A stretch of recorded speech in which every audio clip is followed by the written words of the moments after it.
Hello, and welcome to another On Purpose podcast segment. I am Thawana, your host, and I'm so excited that you're here. Hit the subscribe button so you never ever feel left out, and we'll hang out every Thursday at 7. So again, I am Thawana, and this is On Purpose. I have an amazing guest with me. You guys, I've shared her before, but I'm going to share her again. And you'll see her more often. We'll do some co-hosting together moving forward. But with me again is my twin sister, Shawana Felton. Woo! Virtual applause. Come on, clap, people. Clap, clap. I'm so excited. We're here again. We are. It's us. It is the two of us. Yeah. Mm-hmm. Like, I don't know if they're ready. Better get ready. You better get ready. Yeah. I'm so excited. So how are you? I am great. Thanks good? for having me back. I'm super excited. Yeah. So excited about all the broadcasts since the last time I was here. I know, because it's been a while. It's been a while. Yeah. Yeah, but the broadcasts are amazing. Oh. I'm so proud of you. Oh, thank Yeah. you. Thank you. This is enjoyable. It is, I don't know. It's weird because it doesn't feel like work. No. Mm-mm. It doesn't feel We're like just talking. work. Yeah. Mm-hmm. Yeah, when you were here last, you remember what we talked about? I think so. Yeah. It was about purpose. And what support looks like. What support looks like. Yeah. Absolutely. Yeah, we dug into a lot. We talked about like you and your husband and ministry and all that kind of stuff. We talked about the adult kids and all of that. So I'm just really excited about tonight. So what have you been up to? Oh gosh, I've been up to a lot, mainly with the bakery. Okay, so tell them. Yeah. So Mama's Love Bakery is an amazing in-home bakery that I started almost 3 years ago. Yeah, I started it during COVID. And got really serious, right, kind of after we returned from COVID somewhat. But the bakery's doing great. I am doing a pop-up shop almost every other weekend. Yes. On Main Street in Leesburg. Mm-hmm. And so that territory is new to me. Mm-hmm. And so just trying to build that into my already busy life. But it's going great because it's giving me amazing exposure to new customers. Mm-hmm. And so I'm excited. It's the holidays, so it's a busy time for me. Yeah. But God is helping me, and my husband and my kids are supporting me and helping me to balance all everything hands out. on deck. All hands are on deck, especially for them pop-up shops. Listen, it was so funny because, I mean, today's Sunday, but you guys not supposed to know that, but somebody stopped me at church today and they were like, are you the one that does the bakery? And I was like, no, like she's up there. And it was so sweet because she said she's been trying to find the pop-up.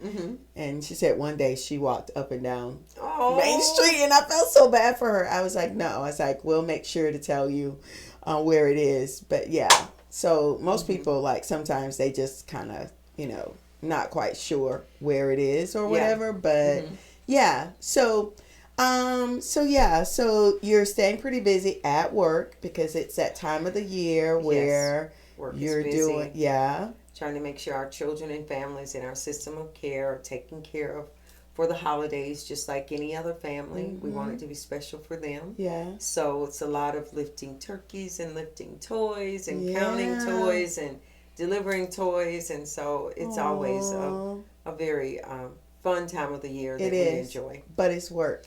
It is work, but it's worth it all. It is. I sorted so many toys like a week ago. I went to bed seeing toys. Yeah. Not even kidding. So I get that. I get that. Okay, so ministry wise, you're staying really busy. Yes. Busy, trying to support a large group of our servant leaders in our church. And so between juggling ministry and juggling the bakery and family, right, work, right. it's a balance that I am continuing to get used to, Mm-hmm. and continuing to open myself up to ways to stay balanced. Right. And Okay, so if someone doesn't, because you just you mentioned she. Mm-hmm. Some people may be thinking you're talking about a person. Mm-hmm. So for the ones that don't know what she stands for, the acronym, or and what she is, talk away. Tell them. She is Sisters Helping Encourage. Sisters Helping Encourage. Mm-hmm. And she kind of came about a few years ago as a result of me wanting to have a community of women of faith. Right. To just kind of sit with, talk with, learn from, share wisdom with, vice versa. Yeah. And so it is it's now every other month. It's a virtual talk that we do on Zoom, and we choose a very practical conversation where we come on. There is no shame. All we ask is that there is transparency and honesty, and we learn from each other. We laugh together. We cry together. There are ladies from other states that are on, and then we also host the annual Mother's Day brunch, which is amazing. And I'm already planning for next year.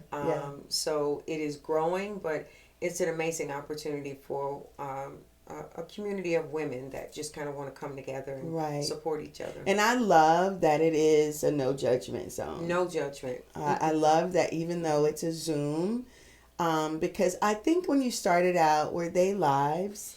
No, I never did lives because why? Because God just really gave me the instructions to just kind of make sure that it was a safe space. Gotcha. And lives are not safe, and it would not allow people, I believe, to feel like they could be transparent. Wow. So the Zoom is a private Zoom. You have to register to be a part. To be a part of it. I don't post the Zoom link because I think if it means that much to you, you make the effort to register. Yes. So that you can get the Zoom link. But it's private, and we don't record it and share it out because we want to keep it a safe space. Yeah. And it's so cool. And I think I said this when we talked about it before. Like, it is, some women are, in the car when the call starts and like they pull on the side of the road.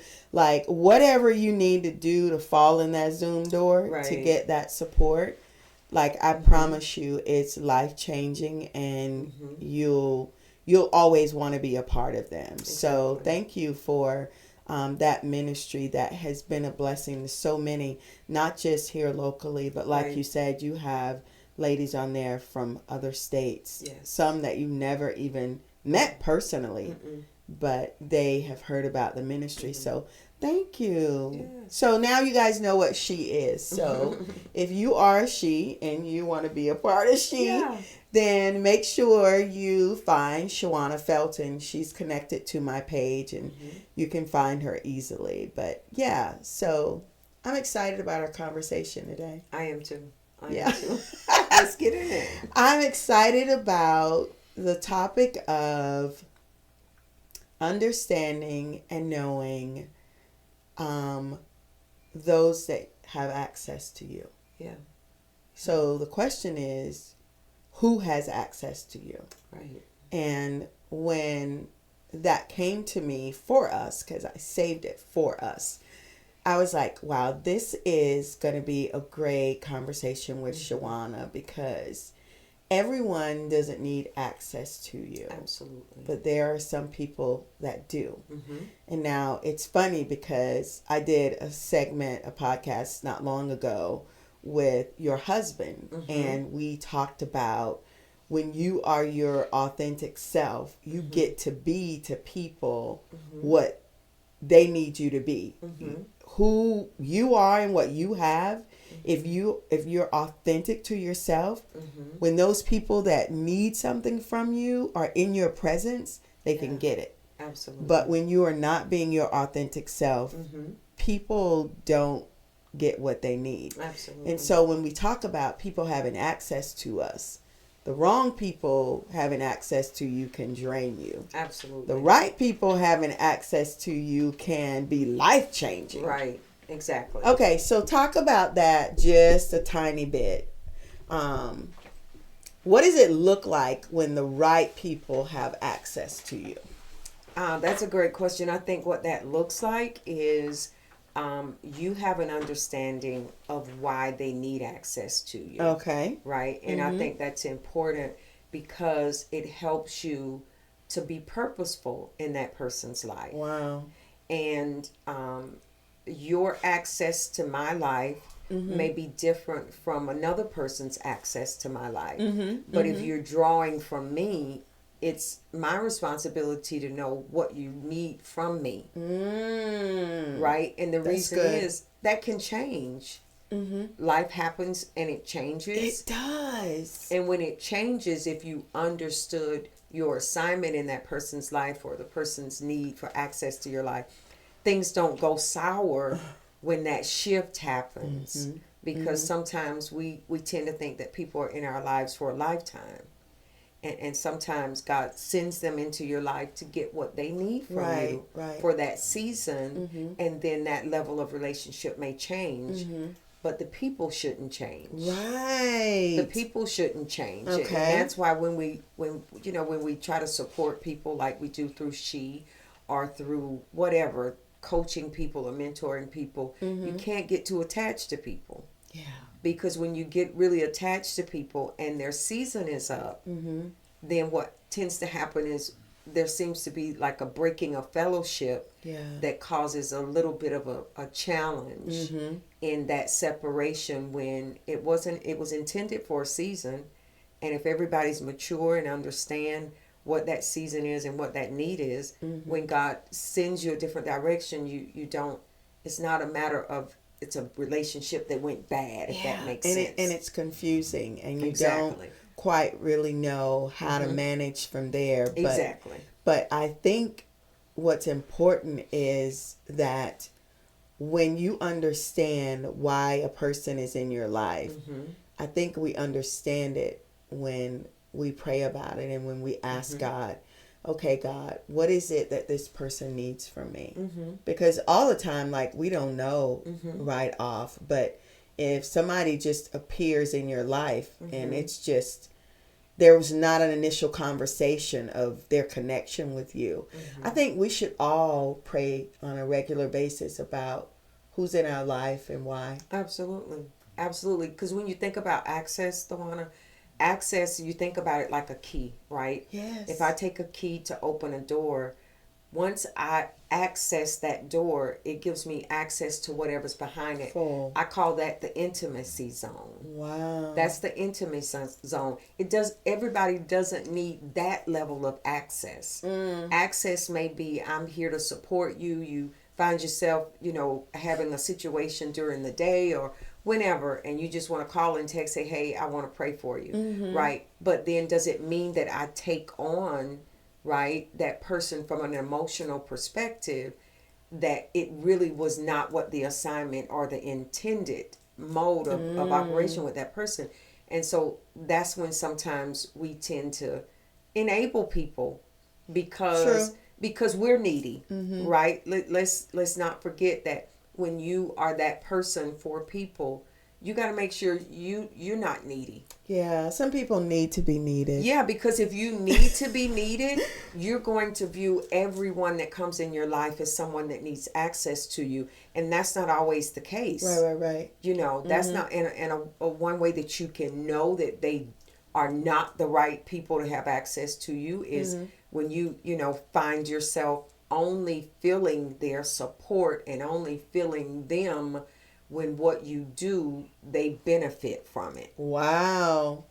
Right? That's good. If they benefit from it and they're on board, then it's wonderful. But if they don't benefit from it, then it's different, right? And then another way is when you yourself are finding yourself dealing with life, just life. Life is lifing, as they say. Yes. When life is lifing for you and you probably in the fight of your life, all they can notice is that you're not there for them. They're the wrong people to have access to you. Those kind of people, man. And if you've given them access, you got to find a way to take that access back. Because what they're showing you is that if I don't benefit from where you are right now, then I don't benefit from you. Yeah. Yeah. And that is insane and a tad bit selfish. Yes. And in those moments, that's how you know. That's how you know. That's the real, like, that's having the answer key to that test. Exactly. Because now you see that if there is nothing to gain, they really don't. They can't be there for you. They cannot. Even if they can see or they can sense "Oh, something's off with her, even if it's just so out in the open that whatever you're dealing with is public knowledge or, you know, they found out from someone or whatever. When a person can't just close their hand, their emotional hands, long enough to support you or because think about it, like what you've probably been doing is pouring into them and supporting them. But when a person is so after what they can get, they don't know that you really just taught them how to turn around and be a support to you. Absolutely.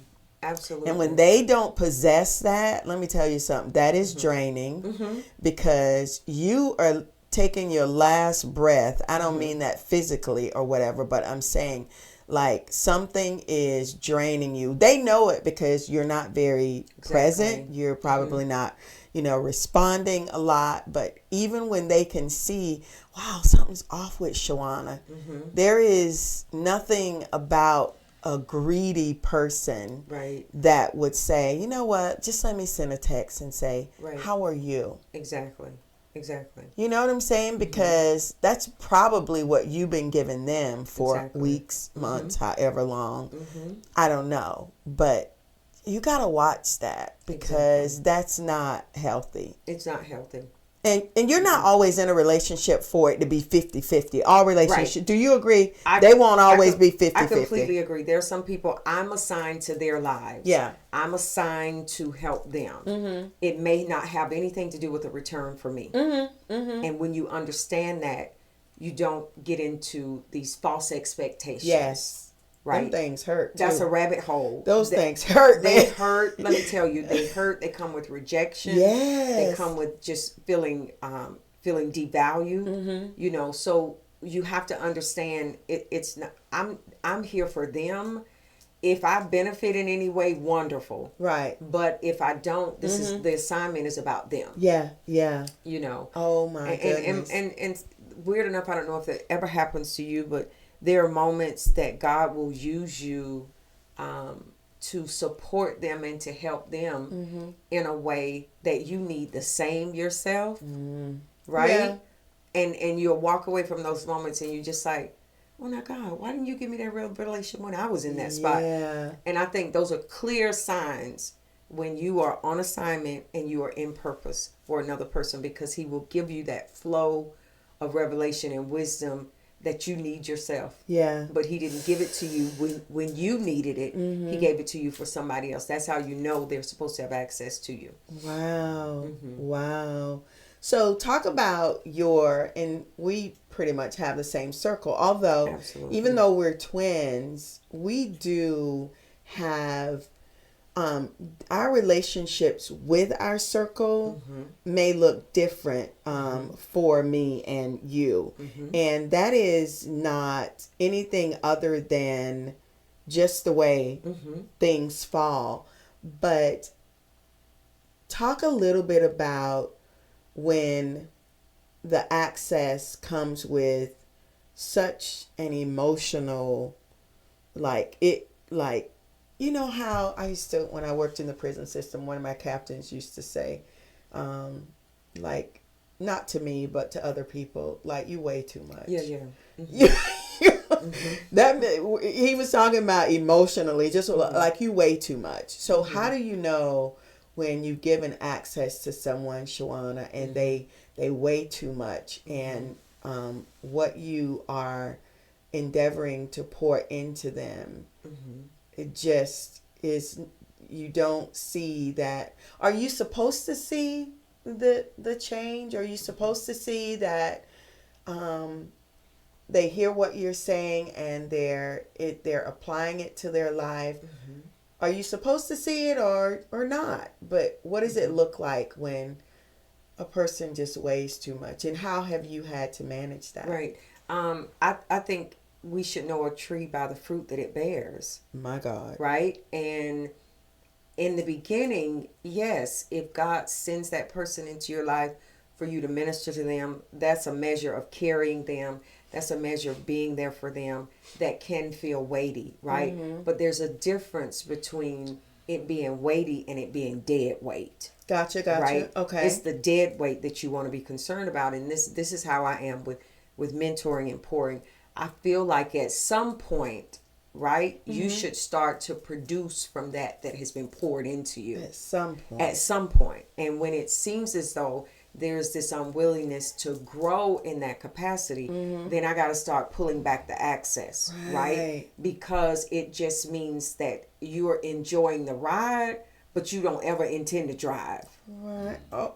You don't ever intend to drive. You're gonna make me drive. You're gonna 24 hours. You're gonna make me drive 24 hours straight. You see, I'm over here. Got some stuff I'm trying to contain on my own. But it's all about you. And when they never, ever want to step up and drive after you poured, that's a good sign that access needs to change. And it doesn't mean you got to have this conversation with people. It just means I'm no longer as available as I used to be. Wow. And you have to be okay with that. And it doesn't mean anything hard, or it doesn't mean anything tough. But it just means, okay, dead weight is different.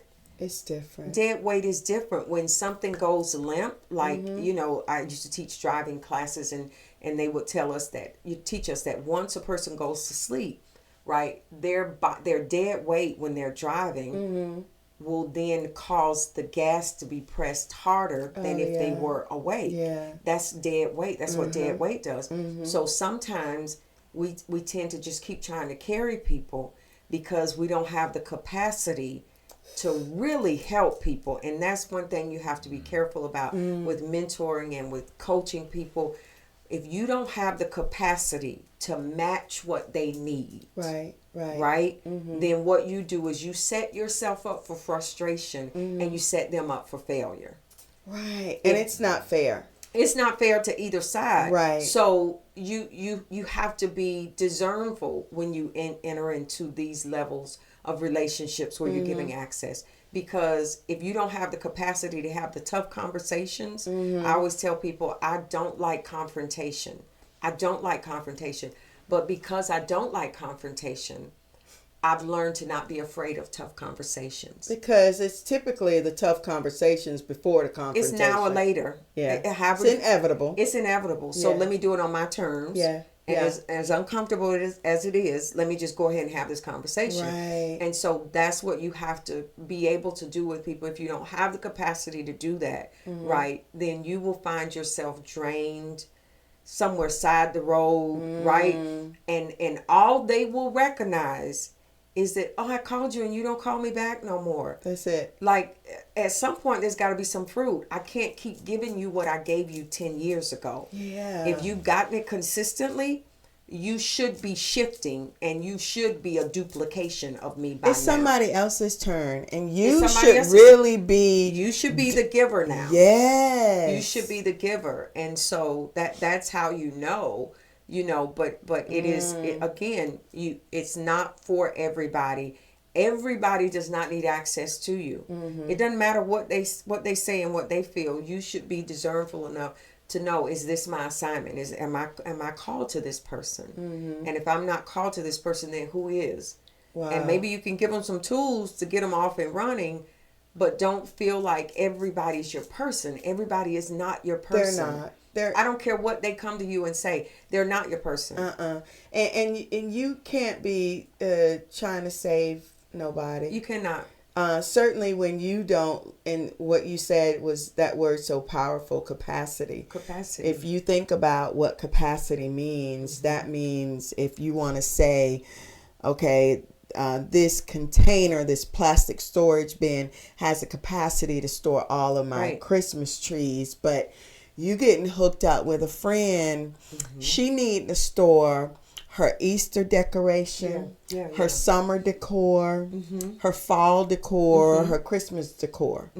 Thanksgiving. You don't have the capacity. So when do you say that to a person? You know that right off. You do. It's like going to fly, and I love this little backpack that I bought that is it's approved by the airlines, and they take your backpack and they put it in this little compartment, and if it fits, you're good as a carry-on. If it does not fit, you got to check it in as a bag. It's that kind of thing. Like if you know, just be honest with people. Like what is your stretch capacity? Yeah, don't toy with people and their emotions and their problems and their whatever. If you know right up front, then you should be able to convey that. Absolutely. And how would you do that? How would you convey to somebody, this tub can only hold my Christmas decor. Right. You came to me with, so how do you convey that, Shawana, without, certainly hurting somebody's feelings, but wanting to be very honest and transparent? Because if you don't, you're wasting their time. Absolutely. And it depends on how detrimental it is for them to get help. Right. So how would you convey that? It's two ways, right? One, first is know your capacity. Yes. Right? And then two, allow them to be honest about what they need from you. Yes. Right? And if what they need from you, you don't have the capacity to give them, because let's be real. Some people are dealing with some real stuff. Real stuff. They're dealing with real stuff that either you've never walked through or you've never walked with someone that has walked through it. That may be out of your capacity, right? And it's nothing wrong with saying to people, I think you could benefit from ABC. It may be counseling. It may be therapy. Yeah. It may be making some adjustments in your personal life. Yeah. And some of those adjustments may be putting yourself in an environment where you are receiving instructions, and that's church. Let's just listen. Listen. If you are not consistent with attending church and being in worship and making the effort to be there, to hear the word, to receive the word, and then go out and apply the word, you are not going to wear me out. Okay, so when we talk about that from the arena of faith, right, the community of faith, that is another good way that you can kind of gauge, right? I can be here for you, but what you're getting from me, you can come to the same place and draw what I'm drawing, and then you won't need me as much. That's where you're getting your tank filled. That's where I'm getting it filled. So why should I go to the gas station, fill up, and then come home and let you seep out, right? When you can go and pull up the same way. And so that's another way you can know, right? Because listen, if you there and you getting it when I'm getting it, I'll do whatever I can in between to support you. But if you're not, right? If you're not, then what I have to make sure is I don't feel like I need to be your pastor Monday through Friday. Because you got one. Because I have one, right? And you have access to one, right? And it minimizes your need of somebody else. But I can't be that person and I look across and I don't see you. I look across the audience and I don't see you. Yeah. And God forbid, don't text me while I'm in church. Why y'all do that? It happens. Why y'all do that? It is so real. And so, it's those two ways. Know your capacity. Be clear on what they need. And if your bandwidth cannot handle it, point them in the direction. There are professional resources. But then it's church. Come to church. Sis, come to church. Sis, come to church. That's why all the sick people at. Come to church. Come to prayer. Come to pre-service prayer. Come to church. Yes. Like there has to be some effort. There has to be effort. And again, if you don't take notice of the lack of effort, then you should really examine yourself as the giver, because maybe you feel like you need this person to need you. I told you that's a thing. That is a thing, and you have to check that. You have to check that. I went through that. We talked about that in the previous broadcast. I went through that in our family, right? And I had to recognize you know what, being needed was important to me. It was an honor to you. It was an honor, right? It was an honor until my life changed. Yes. And when my life changed and I had children, I had a husband, I had a very demanding job emotionally, I had ministry on my table. It was just like, oh no, I don't want that no more. There was no grace for what Shawana was dealing with outside of that particular family problem that and so I again, we did talk about that, but I do remember that. Like, when you shut that down, you shut it down. Yeah, like if you need to be needed, you need to resign from that job today. Like, resign from that role, not that job. Resign from if you need to be needed. We give you permission today to resign from that role. Turn your resignation right, y'all. Right. Because I guarantee you, your life is falling apart while you're trying to save the day for somebody else. Yeah. Oh my goodness, this is so good. I can't stand when the director tells me it's over. Yeah. I can't even stand it. No, this was good.